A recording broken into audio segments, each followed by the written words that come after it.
लंबे बाल वाली काली बहू की गोरी सौतन। पिताजी, मैं इस काली कलूटी लड़की से शादी नहीं करने वाला। रणवीर, मैं अपने दोस्त को वचन दे चुका हूँ। अगर तूने सावरी से शादी नहीं की तो तू अपने पिता को जानता है। प्राण जाए तो जाए पर वचन न जाए। हरि गोविंद अपनी जुबान के लिए जान दे सकता है और ले भी सकता है। अजी, ये कैसी बातें कर रहे हैं। मैं समझती हूँ रणवीर बेटा, तुझे अपनी माँ की कसम, मान जा। यशोदा की बात मानकर रणवीर शादी के लिए राजी हो जाता है और सांवरी से उसकी शादी हो जाती है।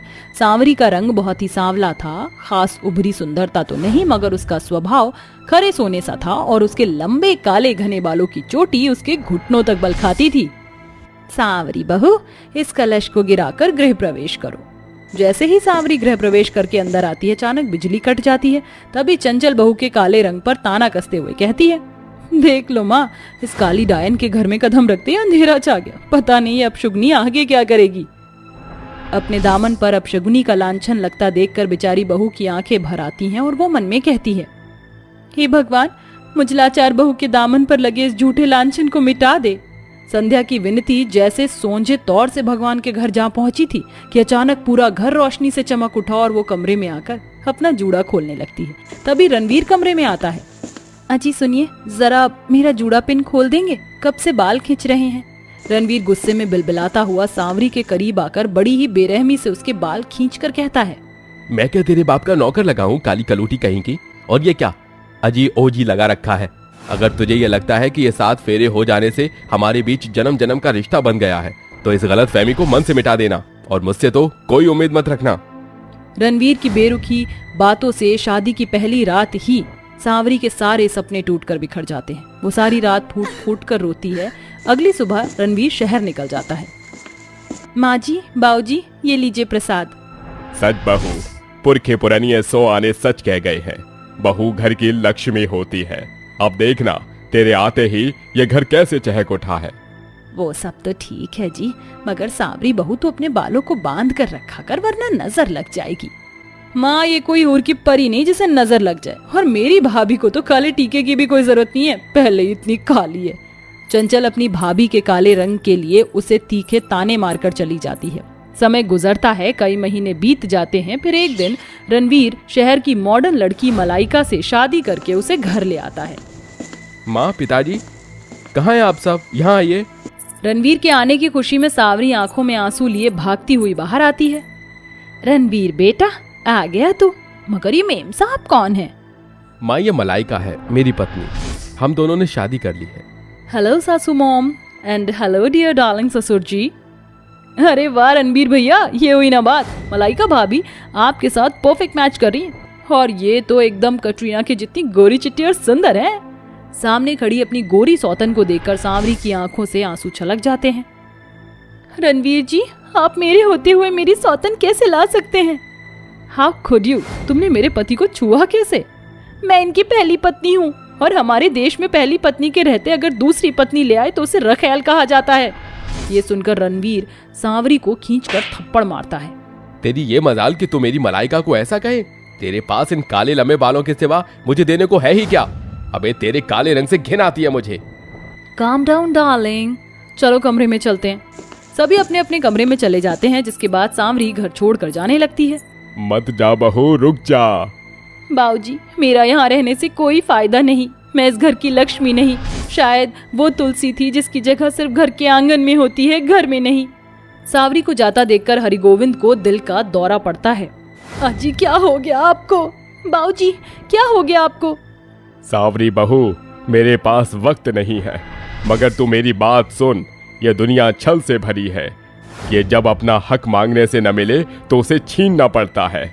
ये कहकर हरिगोविंद दम तोड़ देता है, मगर सांवरी को समझ आ जाता है कि उसे क्या करना है। एक सुबह जब सांवरी घर की सफाई कर रही होती है, तभी मलाइका सांवरी की लंबी चोटी से चिढ़कर अपनी नुकीली सैंडल से फर्श पर लहराते उसके बालों पर चढ़ जाती है। माँ, मेरे बाल! क्या हुआ? दर्द हुआ क्या? Anyway, I am very tired. जाओ जाकर मेरे लिए कॉफी बनाकर लाओ। सांवरी कॉफी बनाकर अपनी सौतन मलाइका को लाकर देती है। तभी मलाइका कहती है, यू नो टैमरिंडा, कल की रात बहुत रोमांटिक रही। Lots of love, lots of fun. अपनी गोरी सौतन की इस बात पर लाचार काली बहू की आंखें डबडबा जाती हैं और वो मंदिर में आ जाती है। हे भगवान, क्यों, आखिर क्यों तूने मुझे ऐसी बदसूरत क्यों बनाकर भेजा? क्यों दिए ये लंबे बाल? चुप हो जा बहू, मैं जानती हूँ तेरे लिए ये सब आसान नहीं, मगर जानती है विश्वास से भरी एक पत्नी चाहे तो अधोलोक से अपने पति के प्राण भी छीन कर ला सकती है, फिर सौतन क्या बला है? मगर माँ जी मैं क्या करूँ? सांवरी के सवाल पर यशोदा उसके कान में गुनगुनाती है। इसी तरह वक्त गुजरता है। तभी एक दिन तेज बारिश होता देखकर चंचल और मलाइका छत पर जाती हैं। चंचल, देखो ना कितनी अच्छी बारिश हो रही है, मेरी कुछ बारिश की फोटोज क्लिक कर देना, मगर यहाँ नहीं, टेरेस पर, वरना यहाँ तो टैमरिंडा मेरी पिक्स खराब कर देगी। ठीक है मलाइका भाभी, चलो। छत पर आकर चंचल मलाइका की तस्वीर खींचती है। चंचल, थोड़ा और पीछे जाना और थोड़ा बोल्ड स्नैप खींचना। जैसे ही चंचल पीछे कदम बढ़ाती है उसका पैर फिसल जाता है और वो नीचे की तरफ गिरने लगती है। मलाइका भाभी, मुझे बचाओ! ये तो चंचल की आवाज है। सांवरी भागकर छत पर आती है और देखती है कि उसकी ननद छत से नीचे एक पाइप पर लटकी है। ननद जी घबराइए मत, मैं कुछ करती हूँ। बहू अपने लंबे बालों की चोटी बढ़ाकर अपनी ननद की जान बचा लेती है। ननद जी आप ठीक तो हैं? भाभी मैं ठीक हूँ, अगर आज आप ना होती तो ना जाने मेरा क्या होता। मुझे माफ कर देना भाभी, मैं आपके काले रंग के लिए आपको हमेशा कोसती रही, मगर आपने मुझे बचाया, आप बहुत अच्छी हैं। चंचल अपनी काली भाभी को अपना लेती है, जिसे मलाइका खुंदक में आकर कहती है, ज्यादा खुशी मत मना कल्लू रानी, भले चंचल और सासू माँ तेरे साथ है, मगर तू चाहकर भी रणवीर को मुझसे नहीं छीन पाएगी, क्योंकि वो मेरे हुस्न के जाल में दीवाना हो चुका है। वो तुझे कभी भाव नहीं देगा। मेरी प्यारी सौतन, तुम चाहे अपने गोरे रंग रूप से मेरे पति को जितना रिझाती रहो, आखिर में वो मेरे होंगे। अपनी गोरी सौतन को चेतावनी देकर काली बहू अपने लंबे काली चोटी को चिटक कर मलाइका के मुंह पर मारती है और अब मलाइका छोटे कपड़े पहनकर पब जाने लगती है, जिसके बाद सांवरी रणवीर का ख्याल रखती है और अब सांवरी की लंबी काली चोटी रणवीर के मन में घर कर जाती है। और एक रोज बाजार से घर लौटते वक्त उसे सड़क पर एक गरीब बुढ़िया गजरा बेचते दिखाई देती है। अम्मा ये गजरा कितने का दिया? 10 रुपए का है बेटा। रणवीर गजरा लेकर घर आ जाता है, जहाँ सांवरी शीशे के सामने बैठी चोटी बना रही थी। अरे रणवीर जी आप ये? हाँ, वो मैं तुम्हारे लिए गजरा लाया था। तो फिर आप ही लगा दीजिए। सांवरी की आंखों में झलकते प्यार को देख रणवीर उसके बालों में गजरा लगा के उसे उसके बेहद करीब आ जाता है। तभी मलाइका वहां आकर कहती है, वेल डन रणवीर, बहुत परफेक्ट सीन था। मेरे पीठ पीछे तुम इस काली कलूटी बच्चलन के साथ गुलछर्रे उड़ा रहे हो। जबान संभाल कर बात करो मलाइका, मत भूलो सांवरी मेरी पहली पत्नी है। तुम्हारी पत्नी मैं हूँ ये नहीं। पत्नी का मतलब भी पता है तुम्हें? अरे तुम्हें तो क्लब और पब जाने से फुर्सत नहीं, तुम्हें हर खुशी दी पागलों की तरह, प्यार किया तुमसे, मगर तुम कुछ भी डिजर्व नहीं करती। मैं अभी कोई तुम्हारे लिए मरी नहीं चाह रही हूँ। मैं तुम जैसे खटारे के साथ मुझे रहना भी नहीं है। Just go to hello.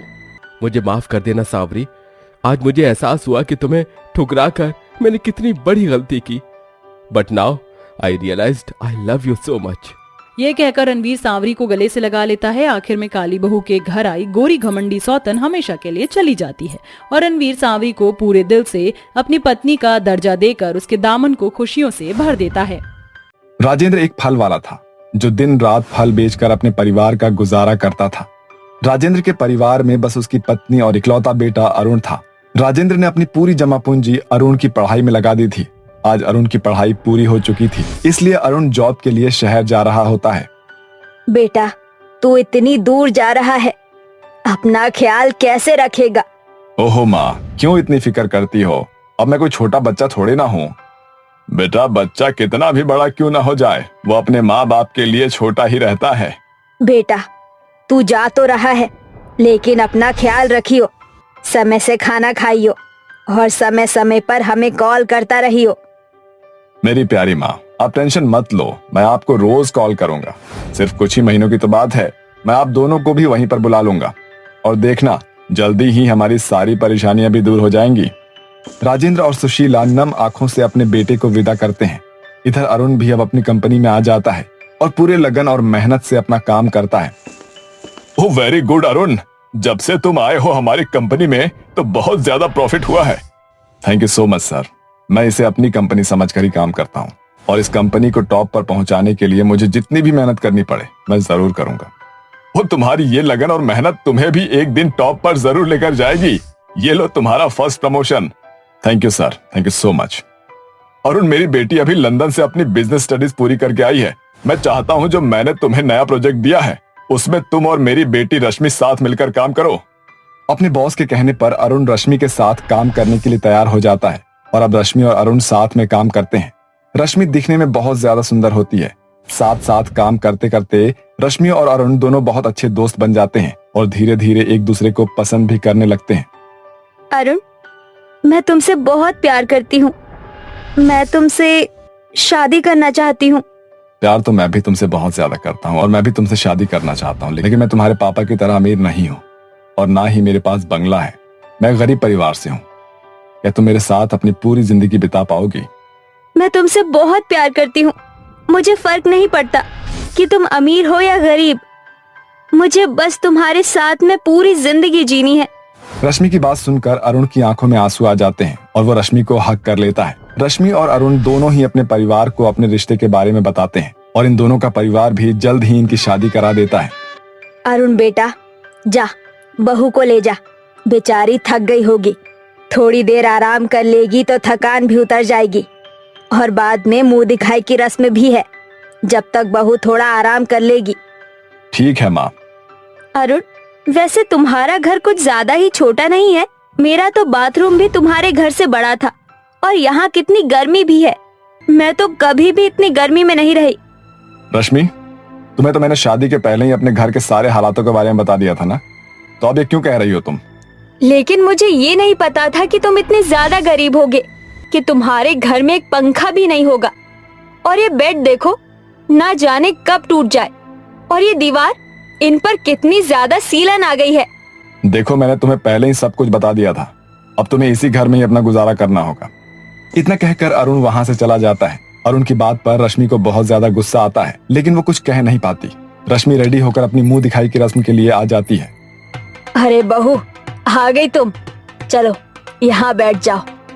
चलिए अब सब मुंह दिखाई की रस्म शुरू करते हैं। बहू तो बड़ी ही सुंदर है। लो बहू, तुम्हारा नेक। ये क्या?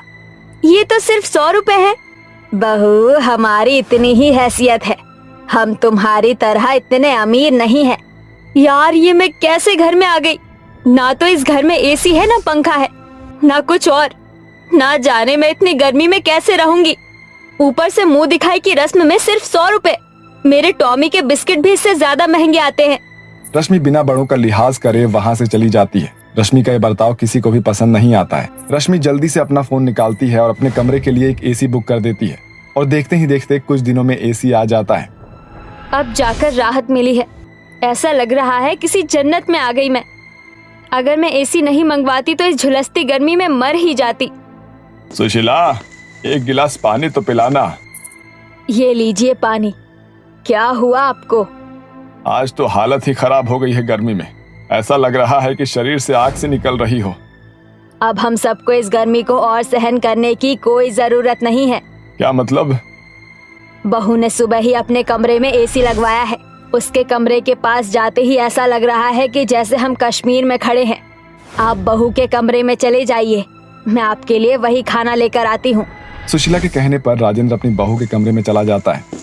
वाह वाह, ऐसा लग रहा है कि मैं कश्मीर में आ गया हूँ। इतनी ठंडी हवा है। आपकी हिम्मत कैसे हुई मेरे कमरे में आने की? बिना पूछे आप ऐसे कैसे किसी के कमरे में आ सकते हैं? बहू, बहुत गर्मी लग रही है, इसीलिए मैं आ गया। माफ करना, अब मैं कभी नहीं आऊंगा यहाँ। राजेंद्र अपनी आंखों में आंसू लिए बाहर चला जाता है। रश्मि अपने सास ससुर को अपने कमरे में नहीं आने देती थी। ऐसे ही कुछ दिन बीत जाते हैं और एक दिन। अरे बहू, कहाँ जा रही हो बाहर? मैं ब्यूटी पार्लर जा रही हूँ, मुझे आने में देरी हो जाएगी। लेकिन बहू, बाहर तो बहुत तेज की बारिश हो रही है, बाद में चली जाना तुम।